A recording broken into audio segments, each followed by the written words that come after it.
부산 브리핑입니다. 부산시 특별사법경찰관은 약사법 위반 혐의로 의약품 도매상과 성인용품 판매점 21곳을 적발했습니다.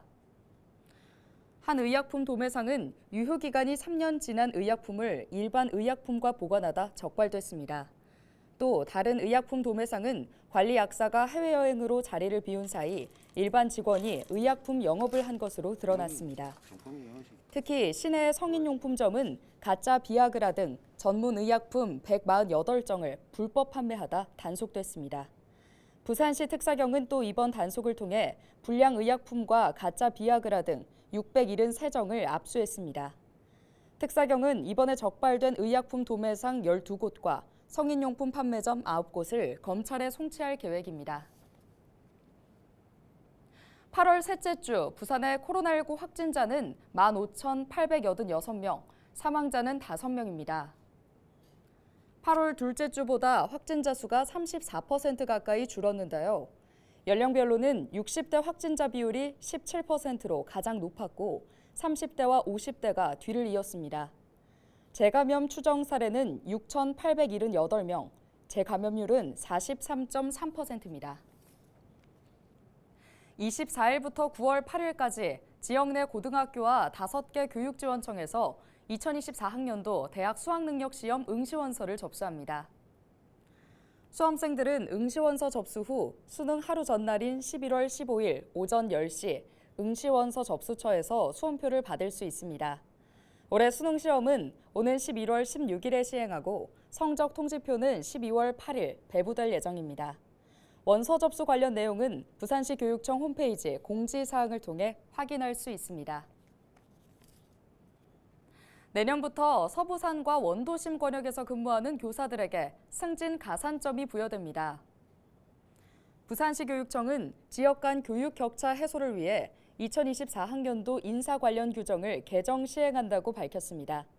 개정 내용에는 서부산권과 원도심 근속교사 승진 가산점 부여, 지역 가산점 부여 대상 학교 확대, 지역 가산점과 교육활동 우수교사 가산점 중복 허용, 지역 가산점 총합 상향 조정 등이 포함됐습니다.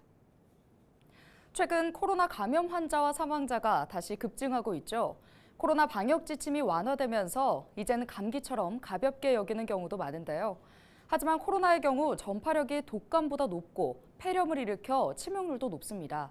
긴장을 늦추지 않고 건강관리 잘하셔야 할 것 같습니다. 코로나 감염 예방법 짚어봤습니다.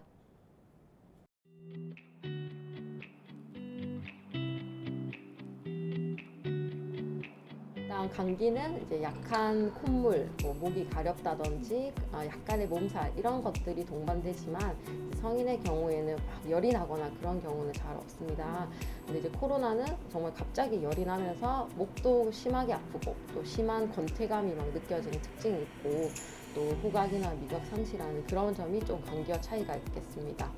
그렇지만 이제 증상을 통해서 완전히 진단을 구별하기는 어려워서 좀 의심이 되는 증상이 있으시면 이제 키트로 사실 그 바이러스를 확인하는 게 제일 정확합니다. 또 코로나 예방법은 역시나 이제 손 씻기, 마스크 착용, 그리고 예방 접종을 하는 것이 제일 중요할 것 같고 이제 코로나 격리가 이제 의무에서 권고로 많이 줄어들고 기간도 줄어들었지만 격리 기간은 어느 정도 준수하는 것이 이제 서로 전파도 막고 또 다른 환자가 생기는 것에 좀 막아줄 수 있는 방법이고 또 스스로도 약간 코로나가 의심되는 증상이나 상황이 있을 때는 모임을 안 간다든지 좀 외부 활동을 줄여주는 것이 전체적인 전파를 줄일 수 있는 방법이라고 생각됩니다.